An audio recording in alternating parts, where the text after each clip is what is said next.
Selamat pagi Bapak Ibu yang terkasih, Shalom. Selamat baru hari Minggu dan selamat beribadah. Saya akan bacakan warta lisan untuk Minggu tanggal 20 Juni 2021. Yang pertama, kebaktian pada hari ini Minggu 20 Juni 2021, GKI Wonosobo dilayani oleh Penatua Obadja Natalael Leka Tompensi. Kemudian untuk bakal jemaat Tanjung Anom dan Genting Sari dilayani Penatua Medarman Sebua. Dan untuk bakal jemaat Kesenet dan Winong Sari dilayani Penatua Slamet Haryanto. Yang kedua, Persekutuan Kul Simeon Hana GKI Wonosobo yang rencananya akan diadakan pada hari Rabu 23 Juni 2021 ditunda pelaksanaannya. Terima kasih atas perhatiannya. Yang ketiga, pada kebaktian Minggu 4 Juli 2021, Jemaat GKI Wonosobo akan dilayankan sakramen perjamuan kudus yang akan dilayani oleh Pendeta Emeritus Daniel Haryono. Mohon kepada anggota jemaat untuk dapat mempersiapkan diri menyambut undangan perjamuan kudus. Ada catatan, anggota jemaat atau simpatisan yang akan mengikuti perjamuan kudus dimohon untuk terlebih dahulu mendaftarkan diri kepada Penatua Dodi Kalbuadi, nomor WA-nya 081 22 96 9191, dimulai pada tanggal 27 Juni 2021. Yang keempat, pada kebaktian Minggu 11 Juli 2021, Majelis Jemaat GKI Wonosobo akan melayankan sakramen baptis anak dan perjamuan kudus yang akan dilayani Pendeta Emeritus Daniel Haryono sebagai berikut. Yang pertama, dari bakal jemaat Winong Sari pukul 7 pagi. Adapun nama anak yang akan dibaptis, yang pertama, Jevangelin Abigail Sebua, putra Bapak Medarman Sebua dan Ibu Nikadek Murniati, alamat Desa Winong Sari, Kaliwiro. Yang kedua, Tarendra Suwan Putra, putra dari Bapak Yahya Budiman dan Ibu Etis Dwi Rahmawati, alamat Sabrang RT 7 dan RW 2 Winong Sari. Kemudian yang kedua, dari bakal jemaat GKI Kesenet pukul 10 pagi. Nama anak yang pertama, Wahyu Saputro Dani Kris Prihartoro. Nama orang tua, Bapak Nipan Sarjono dan Briyati, alamat Kesenet RT 2 RW 4 Besuki. Kemudian yang kedua, Joy Rahelia Graciele Widodo, nama orang tua Sigit Widodo dan Ibu Eli Pujianti, alamat Kesenet RT 1 RW 4 Besuki. Yang ketiga, Adriela Lamueli Famargareta, putri dari Bapak Sugirwa dan Ibu Hana Sukarti, alamat Kesenet RT 2 RW 4 Besuki. Yang keempat, Nastiti Lestari, putri dari Bapak Budi Santoso dan Ibu Ike Wiji Lestari, alamat Genting Sari, RT 18 RW 2 Gumelar. Yang kelima, Sepaya Padi Pratama, putra dari Bapak Bejo Triadi dan Ibu Tri Wahyuningsih, alamat Genting Sari RT 18 RW 2 Gumelar. Yang keenam, Victori Anita Kristabel Farisa, putri dari Bapak Bejo Triadi dan Ibu Tri Wahyuningsih, alamat Genting Sari RT 18 RW 2 Gumelar. Kemudian yang kelima, pada kebaktian Minggu 18 Juli 2021 akan diadakan pelayanan sakramen perjamuan kudus untuk Bacem Tanjung Anom pukul 7 dan Genting Sari pukul 10, dilayani oleh Pendeta Emeritus Daniel Haryono. Kemudian yang mohon maaf. Kemudian yang keenam, rapat pengurus Komisi Dewasa GKI Wonosobo diadakan pada hari Kamis 24 Juni 2021 pukul 18 WIB di Gedung Bina Kasih Wonosobo. Mohon kehadiran segenap pengurus. Kemudian yang ketujuh, telah dipanggil pulang ke rumah Bapa yang kekal dalam damai sejahtera Tuhan Yesus Kristus, Bapak Budi Purnawan dalam usia 92 tahun, suami dari Ibu Lani Widyastuti, ayahanda Bapak Yonatan Budi Irawan, alamat Jalan Bismo nomor 23 Wonosobo.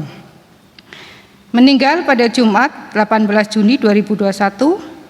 Jenazah dimakamkan pada hari ini Minggu 20 Juni 2021 di TP Bong Jegong Wonosobo. Upacara pemakaman dilayani oleh Pendeta Emeritus Daniel Haryono. Kiranya keluarga yang ditinggalkan senantiasa tabah dan penghiburan kasih Tuhan Yesus Kristus menguatkan dan meneguhkan iman keluarga. Yang kedua, Ibu Coa Eris meninggal pagi ini, jenazah di rumah duka Abraham, info selanjutnya menyusul. Kemudian ke-8, persembahan hari ini, kotak merah untuk gereja, kotak biru untuk sarana penunjang.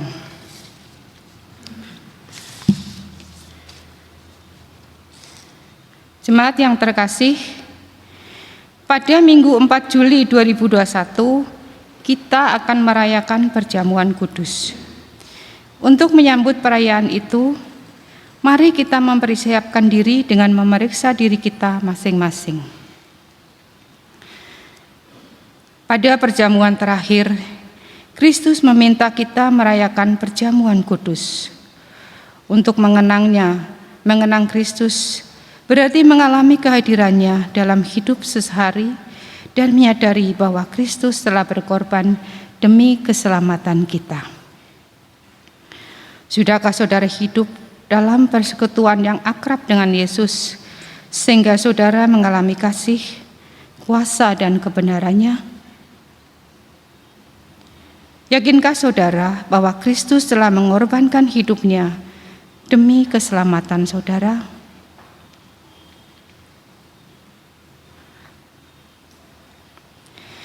Pada perjamuan terakhir, Kristus memecah roti dan mengangkat cawan, lalu membagikannya pada murid-muridnya. Ketika menerima roti dan anggur, simbol tubuh dan darah Yesus, kita disatukan dengan Kristus. Yesus menjadi kepala, sedang kita adalah tubuhnya. Sudahkah saudara menjadikan Yesus sebagai kepala, pemimpin saudara dalam hidup pribadi, keluarga, bergereja, dan bermasyarakat? Sudahkah saudara hidup dalam kasih dengan saudara seiman yang adalah sesama anggota tubuh Kristus? Dengan makan roti dan hidup air anggur, kita dipersatukan dalam kematian dan kebangkitan Kristus. Ini berarti kita perlu menyangkal diri, memikul salib, dan mengikut Kristus. Menyangkal diri berarti rela berkorban demi Tuhan dan sesama. Sudahkah saudara rela berkorban bagi sesama? Sudahkah kehidupan saudara menjadi berkat bagi sesama, peduli pada sesama, berani menyuarakan kebenaran dan keadilan, serta berjuang menciptakan damai sejahtera?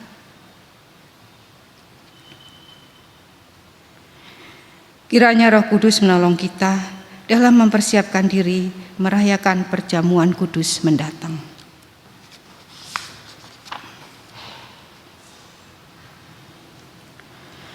Saudara-saudara yang dikasihi Tuhan Yesus Kristus, marilah kita berdiri. Untuk mengawali ibadah ini dengan menyanyikan Kidung Jemaat bait 1.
Kebaktian ini berlangsung dalam nama Bapa, Anak, dan Roh Kudus.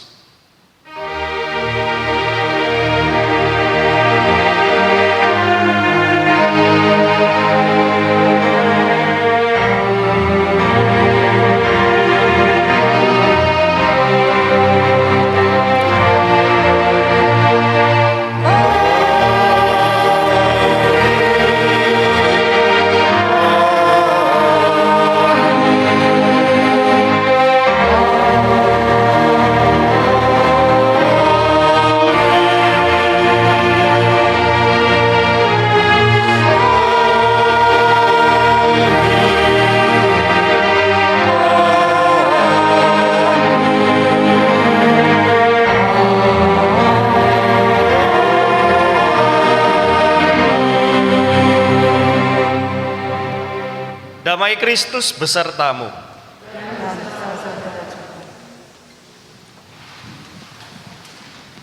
Bapak Ibu Saudara yang terkasih dalam Yesus Kristus, rasa takut adalah sesuatu perasaan yang bisa muncul setiap saat. Pemicunya adalah kesadaran bahwa kita tidak dapat mengendalikan keadaan tersebut.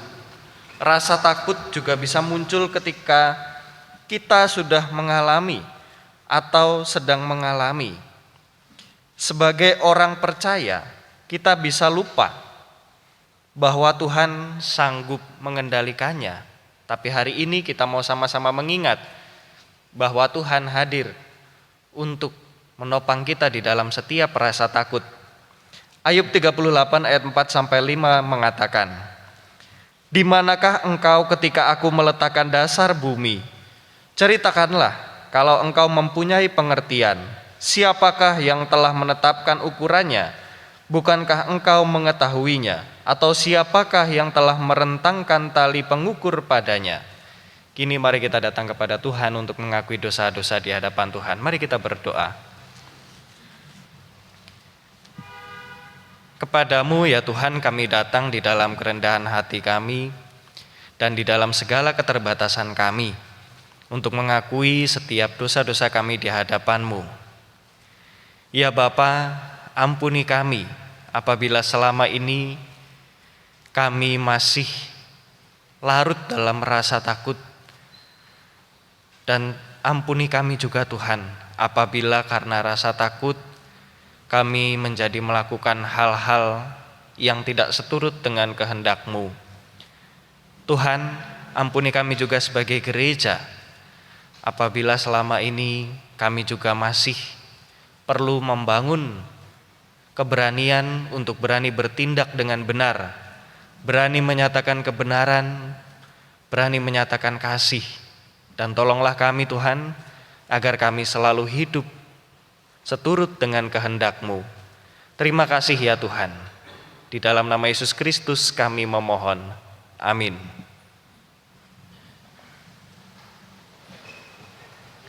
Bapak Ibu yang terkasih dalam Yesus Kristus, bagi setiap kita yang dengan tulus dan dengan rendah hati mengakui dosa-dosa di hadapan Tuhan, mari kita mendengarkan berita anugerah dari 2 Korintus 6 ayat 1-2. Sebagai teman-teman sekerja, kami menasehatkan kamu supaya kamu jangan membuat menjadi sia-sia kasih karunia Allah yang telah kamu terima. Sebab Allah berfirman, "Pada waktu aku berkenan, aku akan mendengarkan engkau, dan pada hari aku menyelamatkan, aku akan menolong engkau. Sesungguhnya waktu ini adalah waktu perkenanan itu. Sesungguhnya hari ini adalah hari penyelamatan itu." Demikianlah berita anugerah dari Tuhan.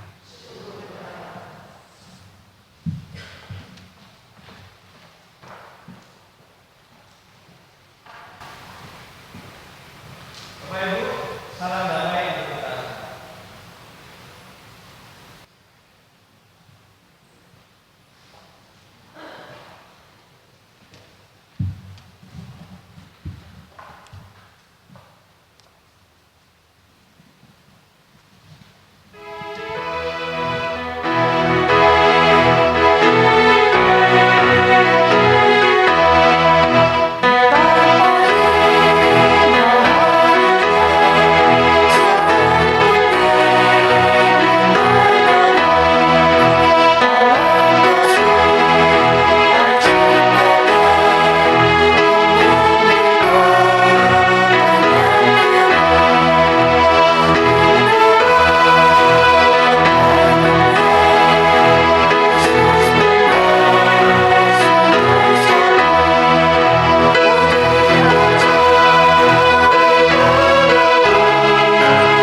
Sebelum kita mulai mendengar dan merenungkan firman Tuhan, kini mari kita memohon pertolongan dari Tuhan. Mari kita berdoa.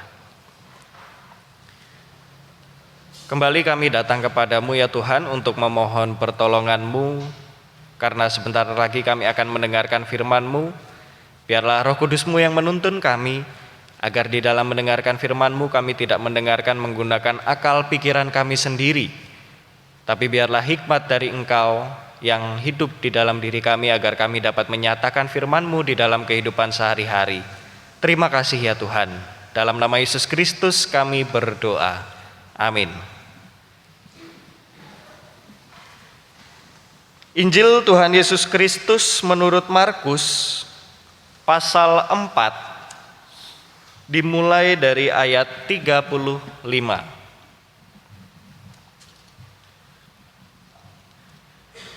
Pada hari itu waktu hari sudah petang, Yesus berkata kepada mereka, "Marilah kita bertolak ke seberang." Mereka meninggalkan orang banyak itu lalu bertolak dan membawa Yesus beserta dengan mereka dalam perahu di mana Yesus telah duduk, dan perahu-perahu lain juga menyertai Dia. Lalu mengamuklah taufan yang sangat dahsyat, dan ombak menyembur masuk ke dalam perahu, sehingga perahu itu mulai penuh dengan air. Pada waktu itu Yesus sedang tidur di buritan di sebuah tilam. Maka murid-muridnya membangunkan Dia dan berkata kepadanya, "Guru, engkau tidak peduli kalau kita binasa?" Ia pun bangun menghardik angin itu dan berkata kepada danau itu, "Diam, tenanglah." Lalu angin itu reda dan danau itu menjadi teduh sekali. Lalu ia berkata kepada mereka, "Mengapa kamu begitu takut? Mengapa kamu tidak percaya?" Mereka menjadi sangat takut dan berkata seorang kepada yang lain, "Siapa gerangan orang ini sehingga angin dan danau pun taat kepadanya?" Demikianlah Injil Tuhan kita Yesus Kristus. Kita yang berbahagia ialah kita yang tidak hanya mendengarkan firman Tuhan tapi juga menghidupinya. Haleluya.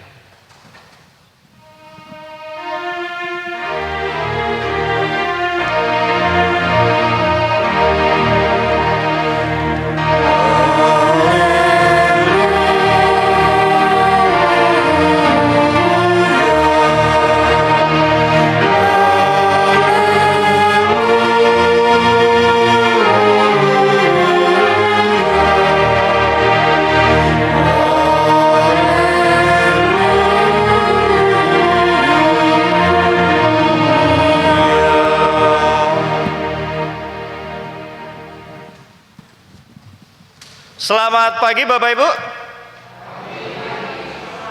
Nah, kalau pagi-pagi itu kita harus semangat. Mau memulai hari itu harus semangat. Karena itu sekali lagi saya mau menyapa Bapak Ibu, harus semangat.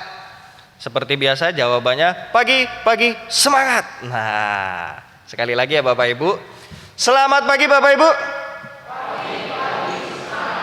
Nah, luar biasa. Bapak Ibu yang terkasih dalam Yesus Kristus, tema kita hari ini adalah bersamamu, ia bersamamu di buritan. Kok bisa? Kenapa kok Yesus ada bersama-sama dengan kita tapi di belakang? Nah, hari ini kita mau sama-sama belajar apa yang ingin Yesus sampaikan melalui karyanya. Kalau kita lihat ya Bapak Ibu, mari sama-sama sekarang kita berimajinasi, membayangkan situasi pada saat itu. Jadi Yesus beserta para murid ini sedang menuju ke seberang ceritanya. Menyeberangi sebuah danau yang sangat luas.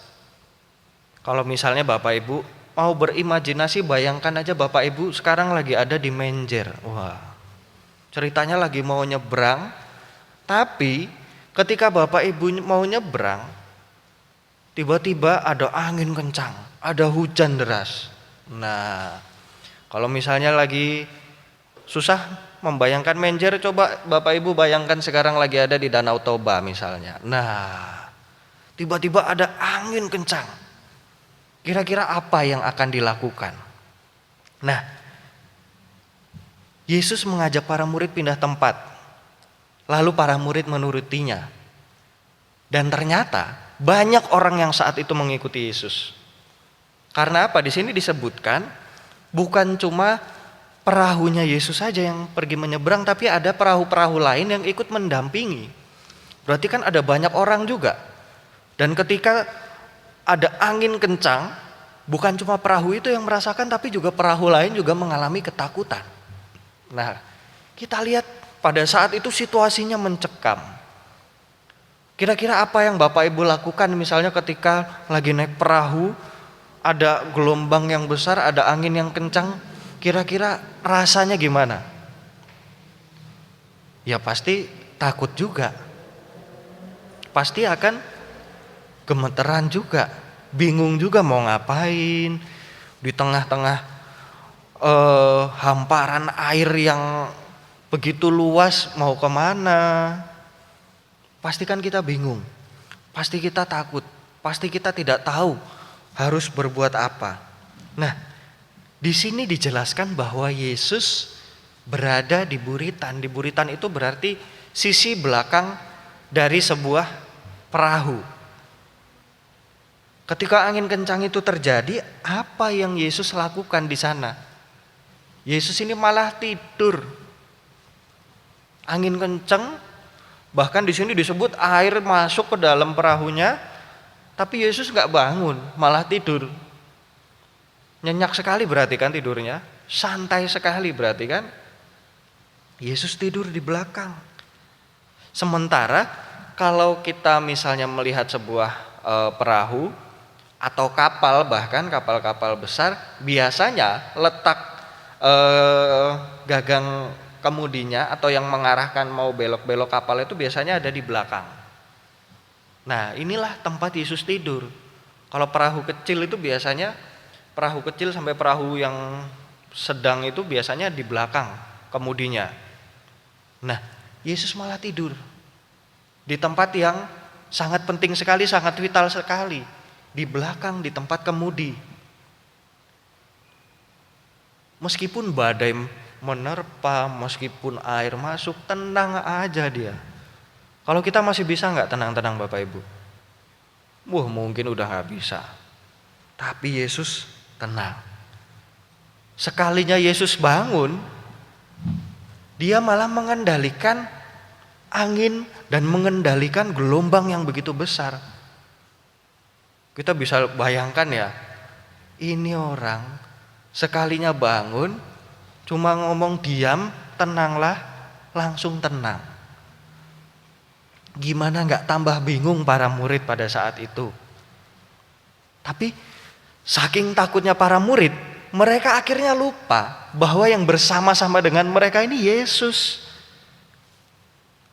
Jangankan angin, maut aja lewat sama Yesus.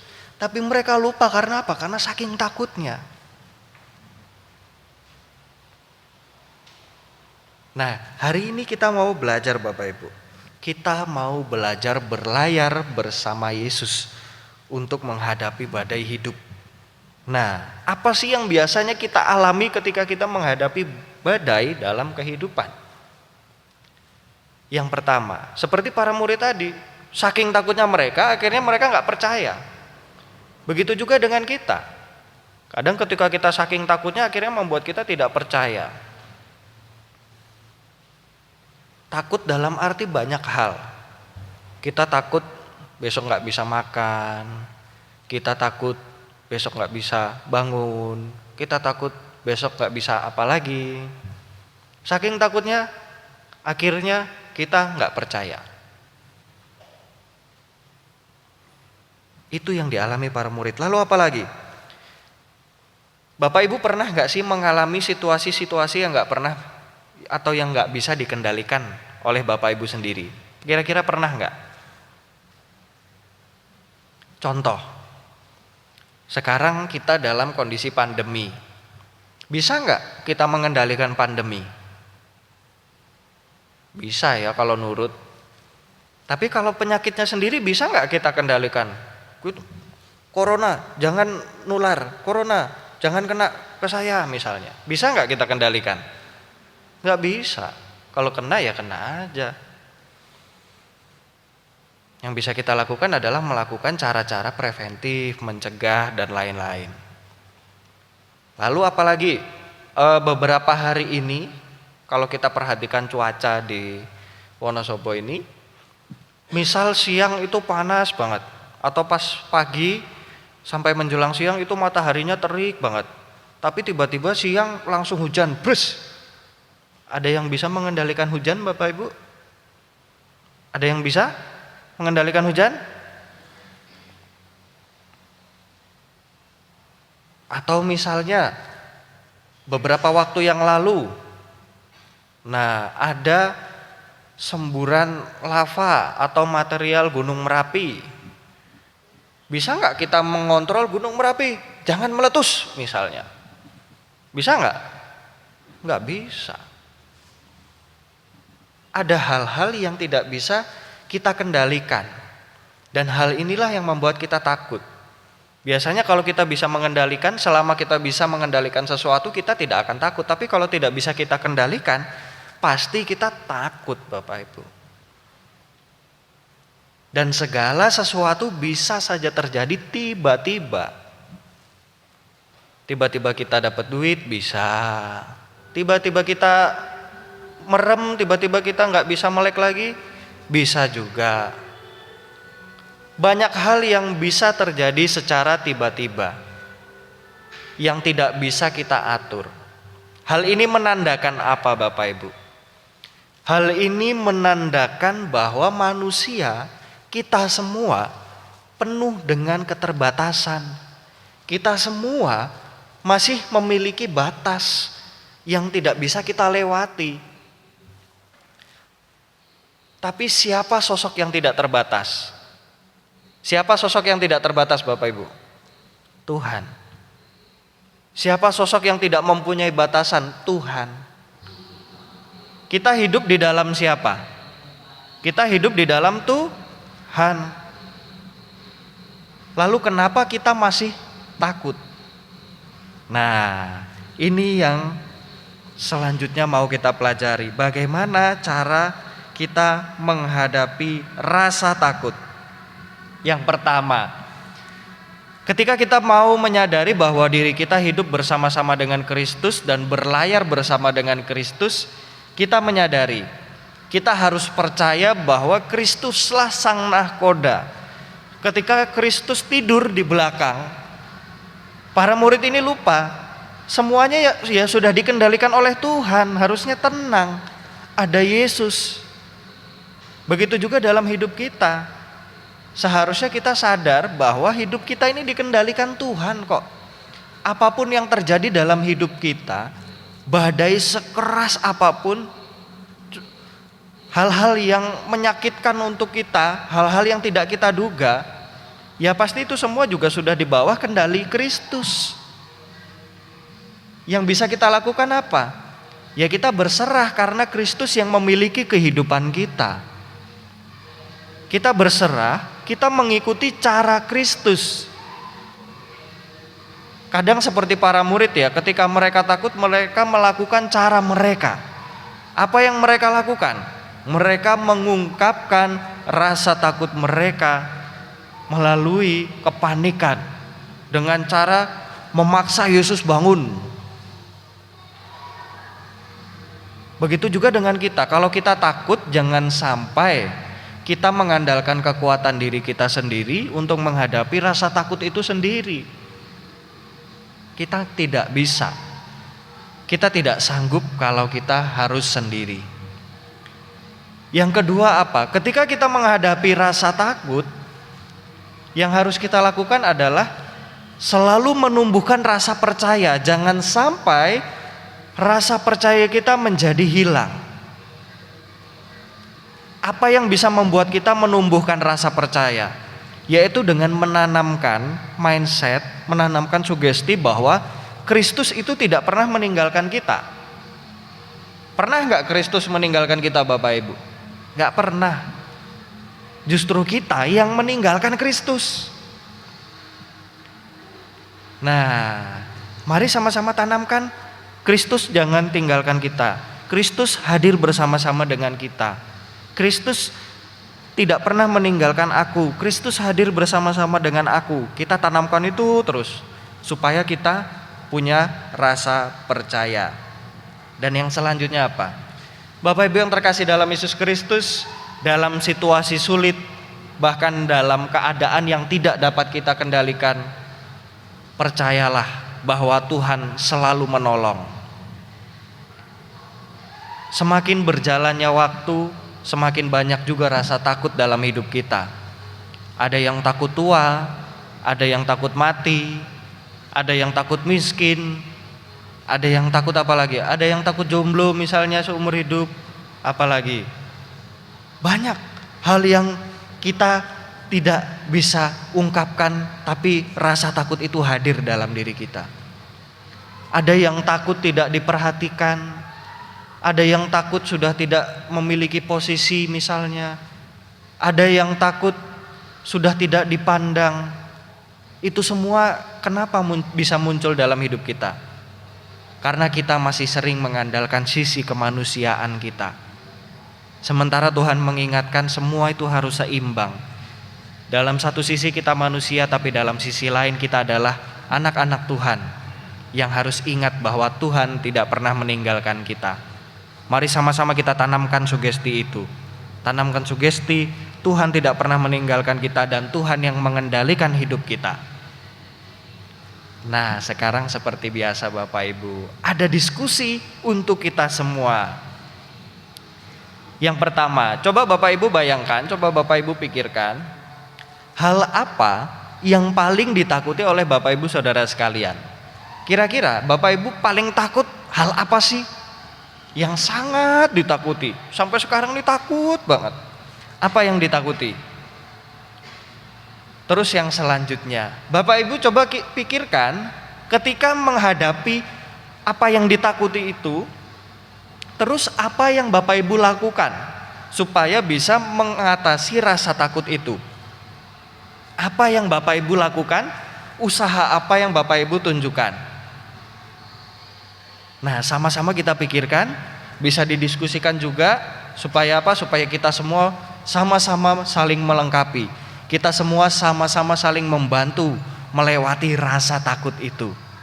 Kiranya Tuhan menolong kita, karena Tuhanlah sang pengendali hidup kita. Amin.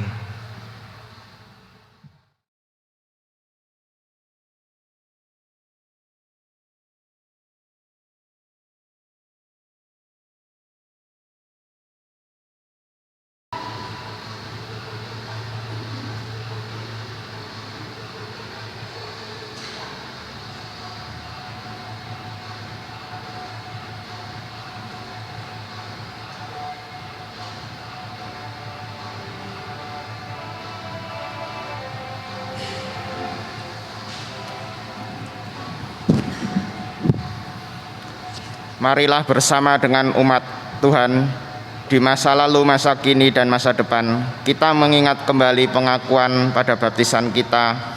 Menurut pengakuan iman rasuli, hendaknya masing-masing berkata, "Aku percaya kepada Allah, Bapa yang Maha Kuasa, Khalik langit dan bumi, dan kepada Yesus Kristus, Anak-Nya yang tunggal Tuhan kita, yang dikandung dari Roh Kudus, lahir dari darah anak dari Maria, yang menderita sengsara di bawah pemerintahan Pontius Pilatus, disalibkan, mati dan kuburkan, turun ke dalam kerajaan maut. Pada hari yang ketiga, bangkit pula dari antara orang mati, naik surga, duduk di sebelah kanan Allah, Bapa yang Maha Kuasa. Dari sana akan datang untuk menghakimi orang yang hidup dan yang mati. Aku percaya pada Roh Kudus, gereja yang kudus dan am, persekutuan orang kudus, pengampunan dosa, kebangkitan orang mati, dan hidup yang kekal. Amin. Jemaat dipersilahkan duduk kembali. Mari kita kembali datang kepada Tuhan untuk menaikkan doa-doa syafaat kita. Mari kita berdoa. Ya Bapa, kami mau mengucap syukur karena Engkau tidak pernah meninggalkan kami di dalam situasi sulit. Kami bersyukur Tuhan, Engkau selalu menolong kami di dalam kesulitan kami. Karena itu Tuhan, kami mau percayakan hidup kami ke dalam tangan-Mu. Kami mau serahkan setiap pergumulan kami ke dalam tangan-Mu. Karena kami percaya Engkaulah sang pemilik kehidupan dan Engkaulah sang pengendali kehidupan yang selalu menolong kami. Saat ini kami berdoa untuk bangsa kami yang masih menghadapi pandemi.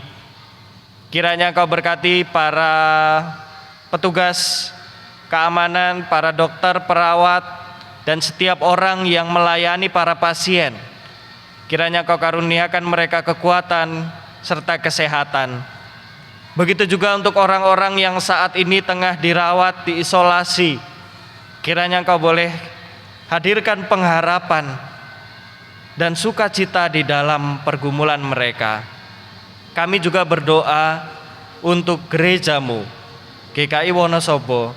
Biarlah gereja ini bisa menjadi gereja yang memancarkan pengharapan, yang bisa menghadapi rasa takut dengan melakukan hal-hal yang baik seturut dengan kehendak-Mu. Dan di dalam pandemi ini biarlah gereja ini bisa tetap menyatakan kasih-Mu dan bisa mengingatkan jemaat-Mu untuk dapat melindungi diri serta melindungi orang lain yang ada di sekitar. Kami juga berdoa Tuhan untuk setiap pergumulan kami. Kami berdoa untuk setiap orang yang saat ini tengah dalam kondisi sakit, tengah sedih, setiap orang yang saat ini dalam kondisi marah, kecewa. Kiranya Engkau hadir Tuhan di dalam setiap perasaan-perasaan yang membuat lelah itu. Kami juga berdoa untuk setiap keluarga yang merindukan cinta kasih. Kami berdoa untuk setiap keluarga yang saat ini tengah berduka, khususnya untuk keluarga dari Ma Eris, keluarga dari Bapak Budi Purnawan. Kiranya Engkau berkati, Engkau karuniakan penghiburan serta penguatan untuk mereka yang sedang berduka. Saat ini Tuhan, kami mau menyerahkan hidup kami ke dalam tangan-Mu, ke dalam tangan Tuhan kami Yesus Kristus, Sang Pemilik dan Pengendali kehidupan. Amin.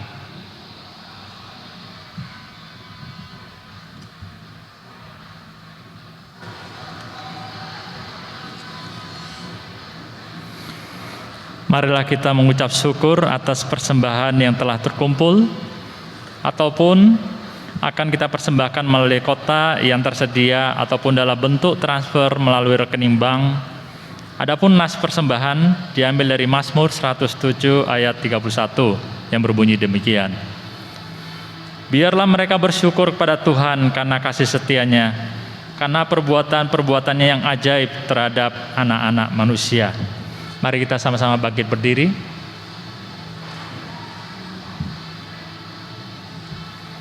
Mari kita berdoa. Puji syukur kami panjatkan kehadirat-Mu ya Bapa, di mana pada minggu hari ini Kau telah mempertemukan kami. Kau telah memberikan firman, kiranya firman yang disampaikan oleh Bapak Ubaja Natal bisa kami terapkan dalam kehidupan kami sehari-hari, meyakini Engkau selalu beserta kami. Terima kasih juga atas penyertaan-Mu dalam pekerjaan kami, aktivitas kami selama 1 minggu ini. Sebagian rezeki yang Kau berikan pada kami persembahkan untuk kebesaran dan kemuliaan nama-Mu. Kiranya Kau sucikan dan kuduskan persembahan yang kami kumpulkan. Kami juga berdoa buat para majelis yang mengelola persembahan ini, beri hikmat sehingga persembahan ini dapat digunakan demi kebesaran dan kemuliaan kerajaan-Mu di tempat ini. Terima kasih Bapa. Doa yang jauh dari sempurna ini kami panjatkan hanya di dalam nama Tuhan kami Yesus Kristus. Amin.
Bapak Ibu yang terkasih dalam Yesus Kristus, kebaktian kita hari ini di tempat ini sudah selesai, tapi tugas dan pelayanan kita baru akan dimulai ketika kita keluar dari tempat ini.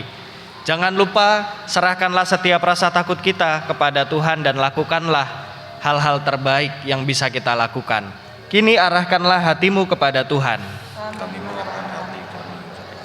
Jadilah saksi Kristus. Terpujilah Tuhan. Kini mari kita menerima berkat dari Tuhan.